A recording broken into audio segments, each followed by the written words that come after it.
panitia dereng dugi kula pun teka kok. Kok sregemen ki ngopo, Rok? Wedi dibatalke.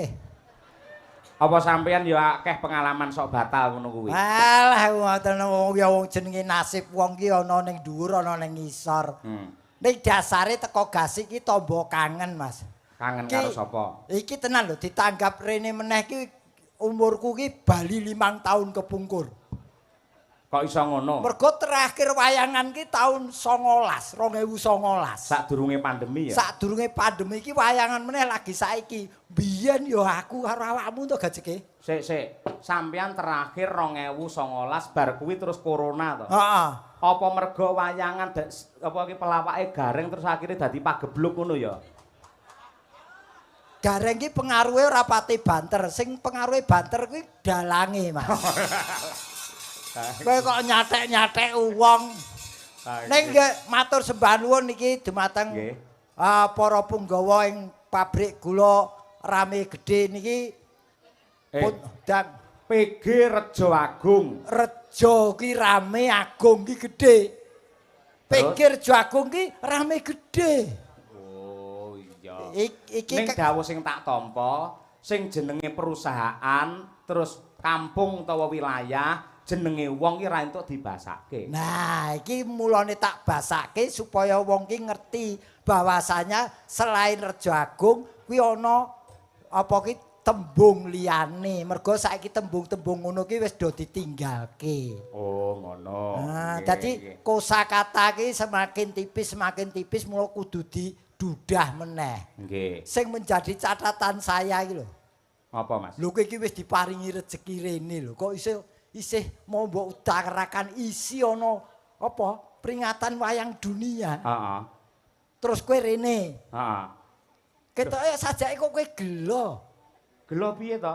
Lho mergo cintaku karo PG Rejo Agung, kasetyanku karo PG Rejo Agung, akhirnya aku rene izin karo Pak Rektor. Wong ki rasah munafik. Sik to, sing dikersake piye kuwi?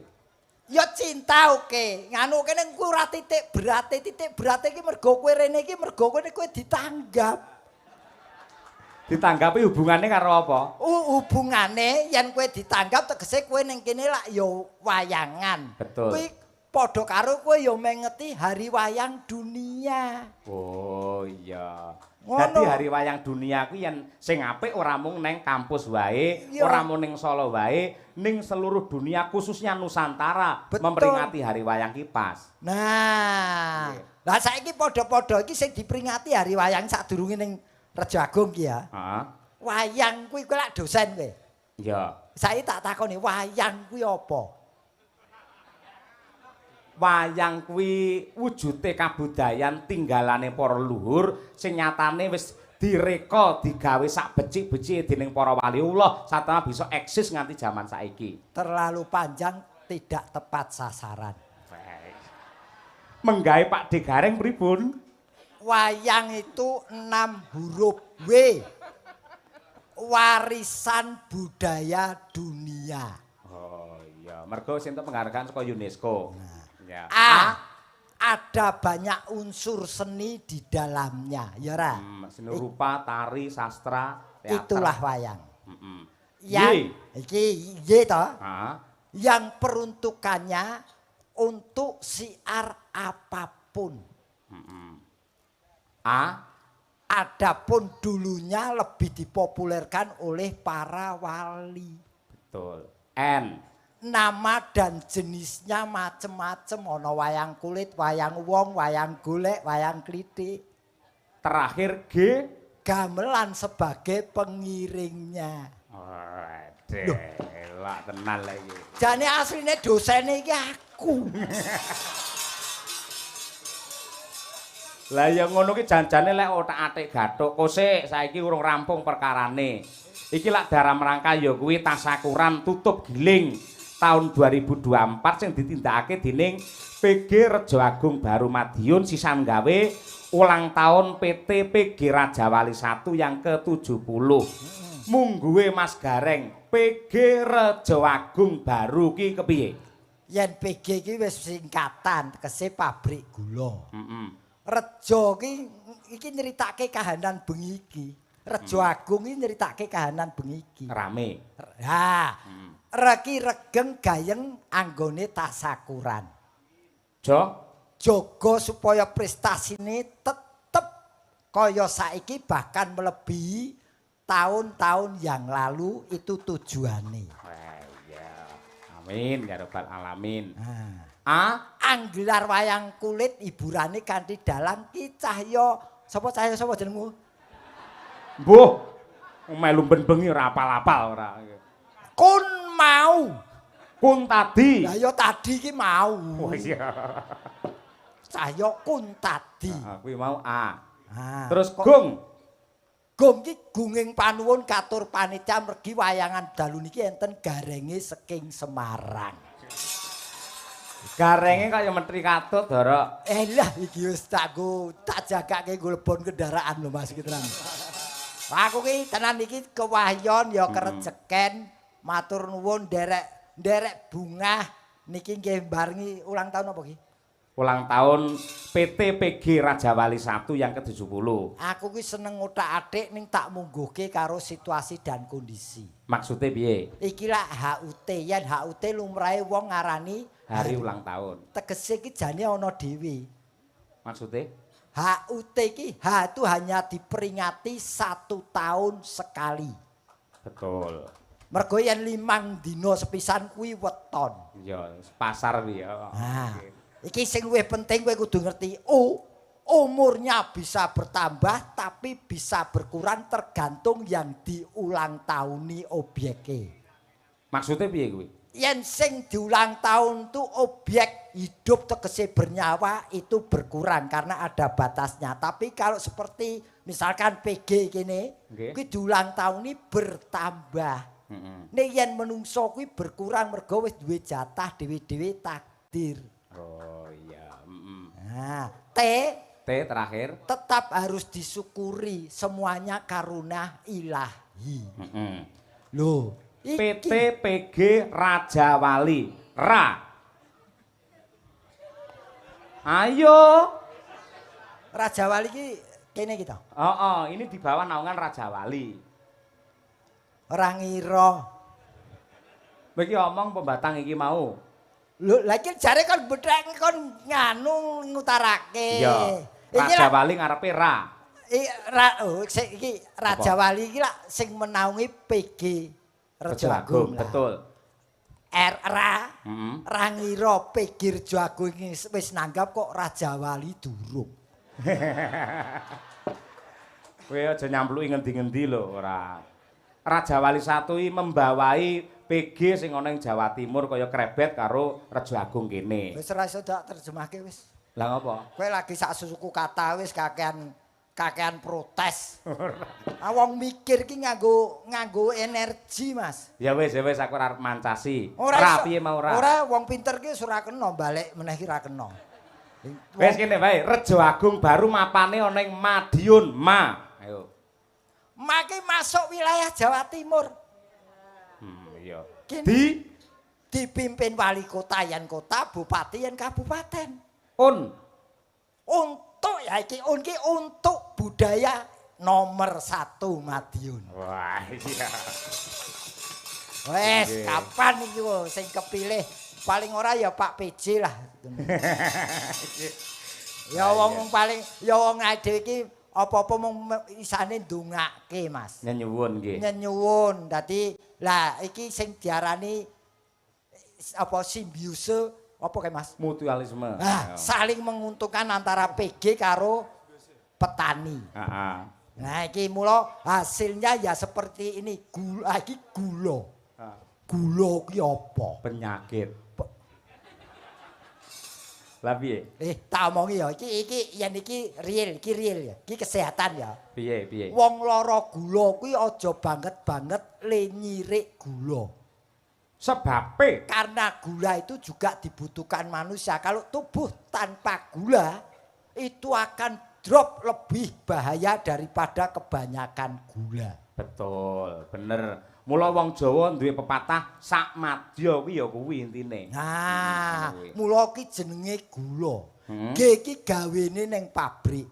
Oh iya betul. Ukurane cilik kaya pasir mula sinebut gula pasir. L Legi rasane. keri dhewe O. Asale saka tebu. Hmm. Iki tebu ki tumbuhan sing paling elok dhewe merga tukule ning mata. Tebu nek tukule ning mata ki cara ngendi? Lah, kowe ora tau mempelajari ilmu pertanian kowe.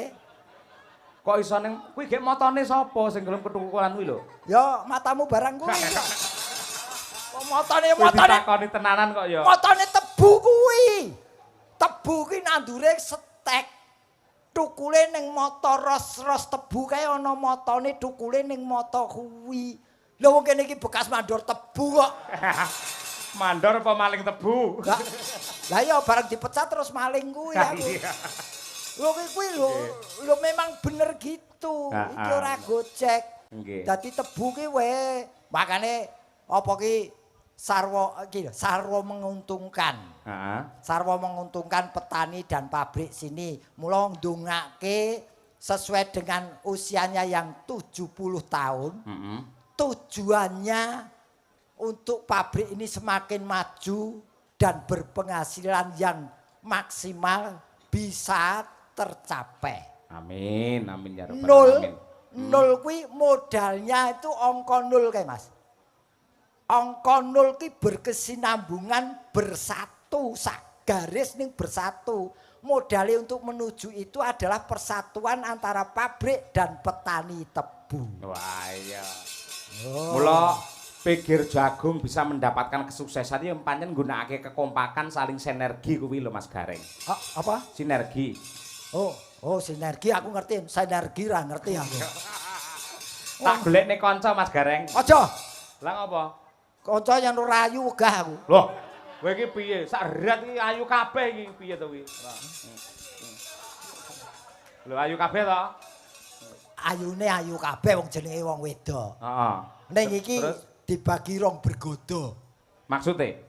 Ketoke sing telu rono ki galak-galak ketoke.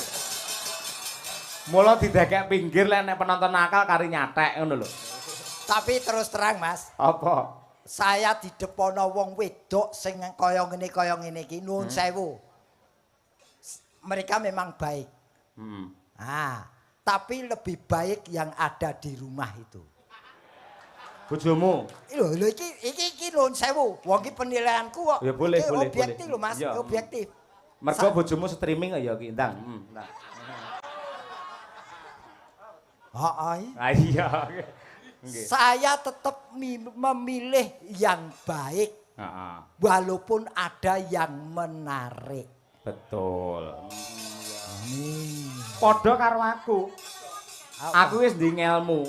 Nun sewu upamane aku lunga ning dalan ngono ya, kok petuk karo wong wedok ayu. Bar kuwi aku langsung astagfirullahaladzim langsung mulih mandeng bojoku. Jebul isih ayu, sukesi rahayu. Ngono kuwi. Nding ya ngono, aku dolan ning Jakarta ya ngono. Nglelah Bukesi nak ning hotel. Aku dolan metu dhewe ngerti Cina resik putih dedeke lenjang-lenjang kae. Bar kuwi aku nyawang langsung dingkluk, langsung ning hotel terus tak sawang bojoku. Ya Allah, bae tek ayu Cinane mau. Aku wis kadung ngene lho, bareng ki sing terakhir ki terus dadi ngene lho. Ngene tak omong ya. Apa? Kita rumah tangga itu modalnya cinta. Betul. Mencintai itu kata kerja. Dicintai itu kata sifat. Tapi cinta bukan kata benda, tapi cinta kata hati. Wah, iya benar.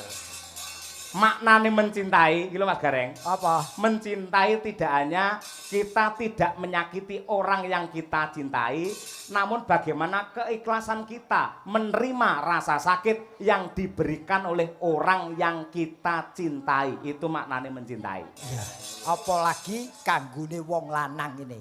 Apa? Kita tidak pernah memberikan sakit diberikan rasa sakit. Betul. Tapi besok kita akan memberikan rasa sakit kepada sang istri. Kuwi maknane piye? Lah yen manak iki ora lara kuwi. Oh iya. Kok ya. Sing aku sida dipilih kene. Cublak suweng Mbak Birgita Ayu saka ing Kediri. Yo, coba kaya apa? Berpacu dalam melodi. Yuk.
sik karo Pak De Gareng. Ayo. Nggih, wilujeng dalu Pak De.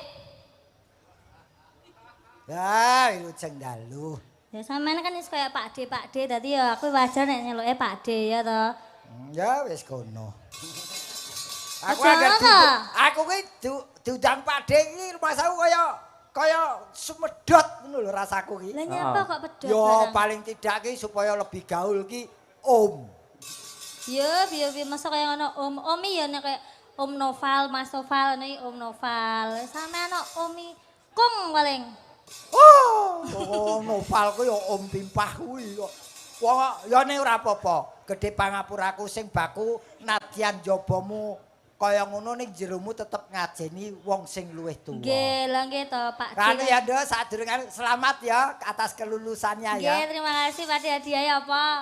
Hadiahnya apa? Anakku lulus ora tak hadiah kok kowe. Ya kan menawane biasane nek wisuda iki diweki hadiah buket kembang ngono kae kok sampean ora kei aku kembang belas sih piye? Oke gelem po kae ning nggonku kae lho kembang telon. Kok kembang telon ya kembang mawar kae lho Pak De sing di Telon ki hias. ono telon ki ono maware, mlathi ono mawar kantil. Ya mo, iki kaya dadi kae Lho ngono. sak menyane ono kae lho. Wong kok ning Malah niki darane. luar biasa ya. Ya seneng ya Nduk ya ditimbali rene ya. Nggih, Pak De, ngaturaken wilujeng dalu Bapak Ibu. Assalamualaikum warahmatullahi wabarakatuh. Waalaikumsalam warahmatullahi wabarakatuh. Tuku payung ning Pasar Baru. Cakep. Keluarga PG Rejo Agung semoga sehat selalu. Amin. Tuku melon karo teri. Apa Kok guyu to, Pak? Aku kok guyunya apa, Pak? Ora. ora ya lah kowe dadi tembusi gen ra diguyu. Lah ya piye to, Tuku Pak? Tuku melon karo teri. Para penonton mugi kathah rejeki. Amin. Tuku payung, tukune tutup. Cakep. Ya Bali. Aku iki pantun apik-apik ndongakno. Lah tuku payung tukune tutup ya Bali lho ora sida tuku lho. Iya, betul. Ning Pak iki ngetokke bocah iki pancen cerdas, pinter. Kok iso? Kok iso? Loh, ya dari kata-katamu, dari kamu berpantun, wong pantun ki ora gampang. Kudu iso dol tinuku dhewe. Anu, nun Apa, sewu, Pak De? wis sarjana S1. Nggih. Wis dipacar rung? Dereng, Pak De. Apa? Dereng, Pak De. Sekseni danyange pabrik gula iki ya. Iya, Pak De. Tenan? Iya. Sampeyan mbok golekne jodoh anakmu kok piye? Lah timbangane tak keke wong liya tak pek dhewe kowe kok. Kok wong Iya ta mosok aku jek enom jek muda kok jodoh ki golek dhewe wong paitane ati kok. Kok kon golekke wong kon sepasar bubar aku sing mbok salahke. Ya kan menawane anakku ya lulus lagi lulus. Lah kepo gelem anakku wedok kabeh kae. Ya mau wedok ya Lah sing iya. lanang. Sing lanang enek ra? Sing lanang. Tenan. Iya. Maratuaku. Saya tuwek. Lah ya wong yo ngene lho, pasrah wae sing gawe urip. Nah. Muga-muga dipinaringan jodoh. Nah, iya. Jodoh. Muda ketemu jodohmu aja bojomu ya, jodoh. Lho, lah jodoh karo bojo bedane apa? Bojo karo jodoh ki beda. Bojo itu bisa dipisahkan oleh berbagai masalah, tapi kalau jodoh yang memisahkan hanya kematian. Oh, berarti kayak aku karo sampean wi ya bojo.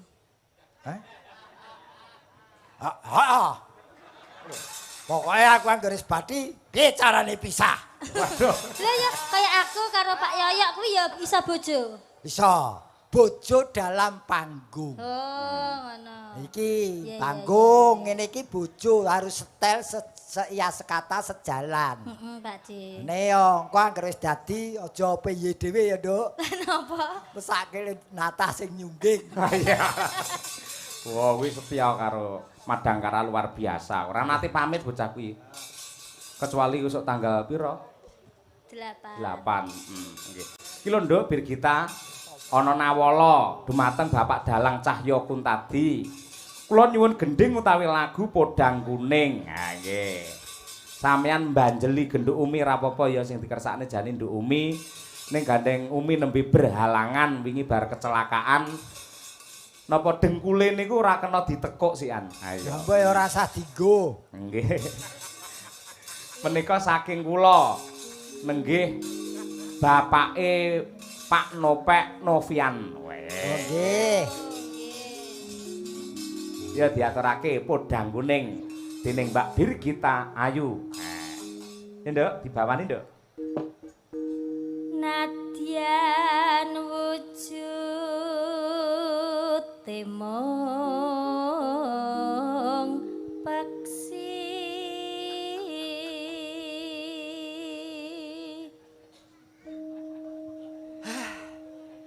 Nyapa Pak De? Komplit kuwi komplit.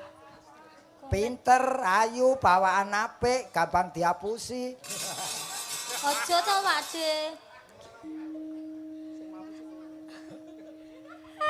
Agawe talining brangta.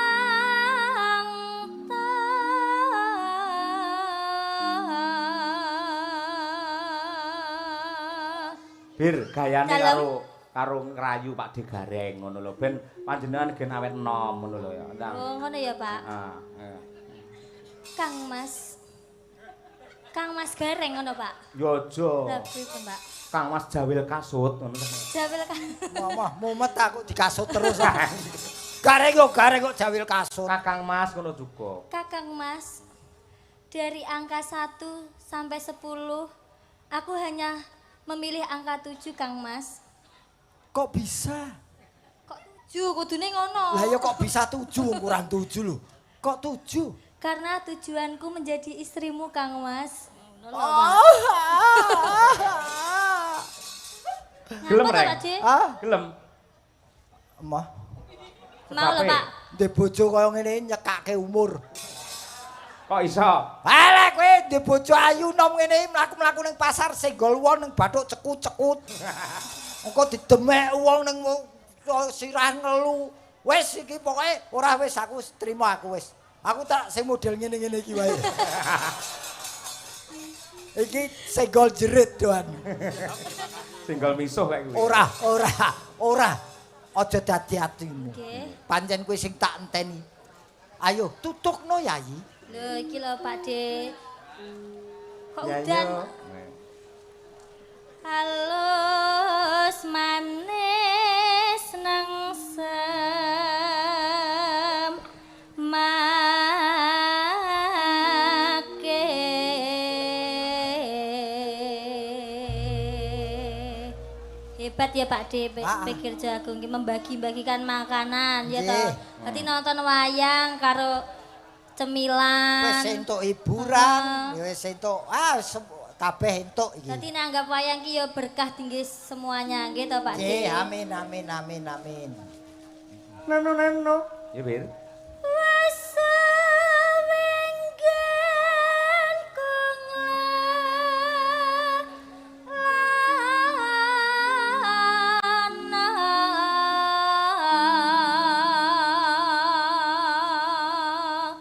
Nano. golek isi podang jenar Yayo. Iba bunga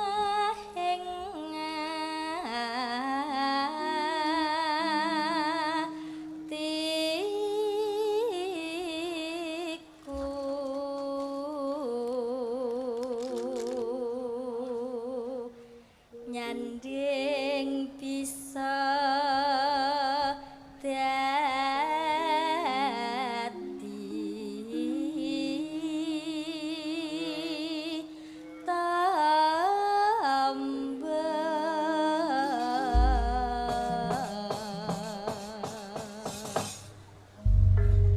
Ya Nduk, dibajutake lelagon Podang Kuning. Podang Kuning ini doa yang terbaik untuk PG Rejo Agung. Nggih. Podang adalah burung yang bisa terbang, kuning adalah emas. Semoga keluarga besar PG Rejo Agung terbang tinggi ke zaman keemasan. Amin. Nggih. Monggo Podang Kuning dados. Yuk.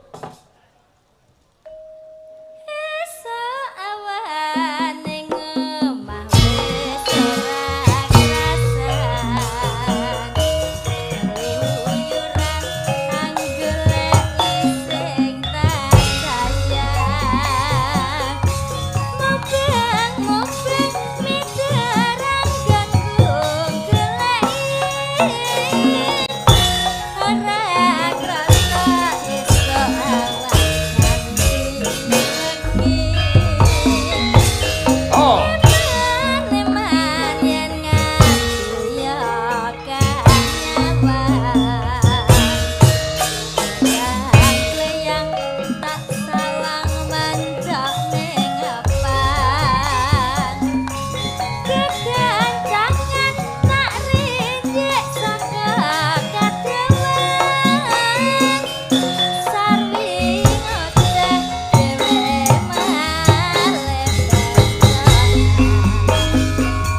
Terima kasih Mbak Birgita Ayu.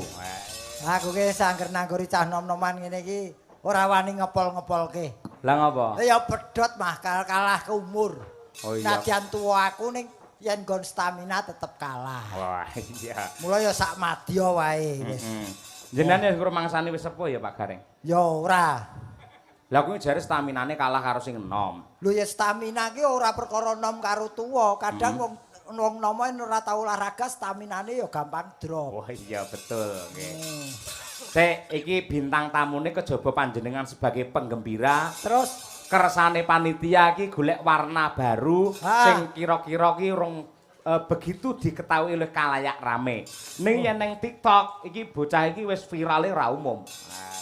oh iki tukang nawake apa? Sepatu apa daster? Enggak gur takoni serius kowe ngono. Lah ya engko ben jumeneng kok takonono dhewe. Ah iya sapa? Genduk Hani Kusuma dari Tulungagung. Iki bocah iki apike yen joget. Wis to jan luar biasa. Oh iya Pak. Pokoke anu lho Mbak Ani, aja ngangge rikuh pekewo, aja sungkan. Kudu kaya ning TikTok kae. Ah iya. Dadi yen wayang glundung yo glundung ora masalah. Wes yen perlu gelungan coplok ora masalah.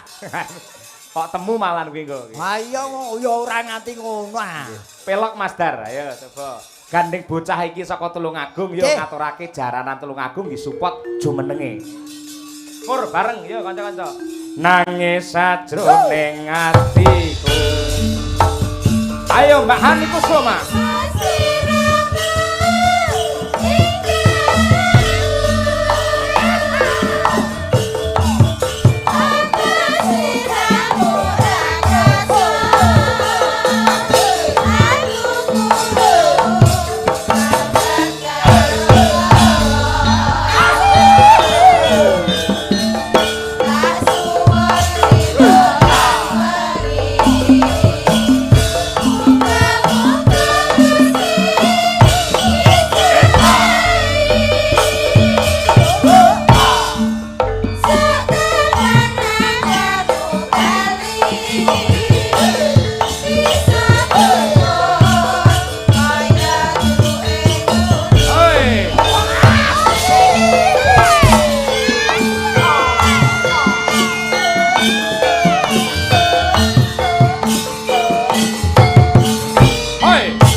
Latihan ora wutuh.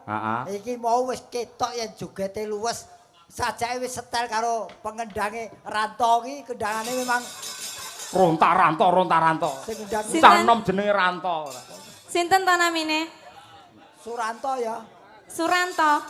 Jenengmu sole. Kuwi kira-kira wis duwe pacar porong ya, Om? Kuwi kok wis di pacar apa urung ditakokke iki? Oh sampun. Tak bocori. Iki kena jujur aku. Pripun? Blok Suto blak kotang terus terang. Sing ngendang kuwi jenenge Mas Noval Cahyadi. Noval Cahyadi. Isih enom, ra duwe pacar ning bar pegatan, Dek. Iki to Mas Leres. Katur wilujeng dalu Bapa Cahya Kuntadi yang tampan sekali kesayangan Ibu Kesi. Wah, iki pomo Bu Kesi rame lu tak gasak tenan kowe. Makane yen nyambut gawe iki aja ngejak bojo. Loh, aku ki nyambut gawe lek bojoku ra melu. Aku ora iso apa-apa. Wong semene mbane sing ngurusi bojoku. Ana yen ana penyanyi ngene kowe ya ora iso apa-apa. Asline ora mergo kuwi, Om. Apa? Mergo nek gadelek apa ditutke ibune, bahaya. Sebabe Nglencer teko ngendi-ngendi. Loh. Heeh. Mulane. Oh iya, payan yo kabeh iki nganggo kudu dikendhaleni. Iya, dikendalikan. Beda kaya aku diculke bojo ora ana, ora masalah. Mergo yo gak enek sing ngarep. Ora nek sing arep dhek golek suket dhewe akhire. Nggih. Ngarep kok ora ana sing Tapi saya percaya kalau Pak Yoyo ini mungkin tidak akan pernah seperti itu nggih, Pak. Amin. Sapa? Pak Yoyo. Alim loh. Sapa? Pak Yoyo ki lulusan pondok. Oh, kuwi. Lulusan pondok. Sapa? Aku. Dalange. Pondok ndi? Pondok bersalin. Pokoke ora sik iki aku tenan aku wong lagi ya tau weruh ning jenengmu sapa jane? Kula Hani Kusuma. Hani Kusuma. Lah wis pas to, karo sing tak rasake wis pas. Kok iso piye maksudnya? Wis. Hani Kusuma. Hani Kusuma hanya niatku sudah marem. Aku iki niat tok wis marem apa meneh yen gelem karo aku modar mesti. Sing mudar sapa? Aku. Nek tenan candi to nduk kowe sayang. Dalem Candi. Tulungagung iki jembar. Tulungagungnya campur darat. Oh, campur darat. Ngerti, Leng? Mbuh. Mulane ya dolan rono. Aku ki kerep lho ning Kabupaten Doa ki. Kabupaten Doa. Nggonmu ki lho. Tulungagung. Lah iya, Tulungagung. tetulung sing paling gedhe iki Doa. Oh nggih. Paling sabone sampean ning Gunung Bolo. Nek ndi? Gunung Bolo. Ya karo dalange. Oh mosok to? Wong ndek nek wong kono iki WA aku. Anu iki katoke sapa ya keri iki nyang kene. Ukurane iki nek gak salah nganu L. Oh, gareng genah kuwi. El gegeden kowe. Sik. Kowe kok apalen Gunung Bolo apa kowe penghuni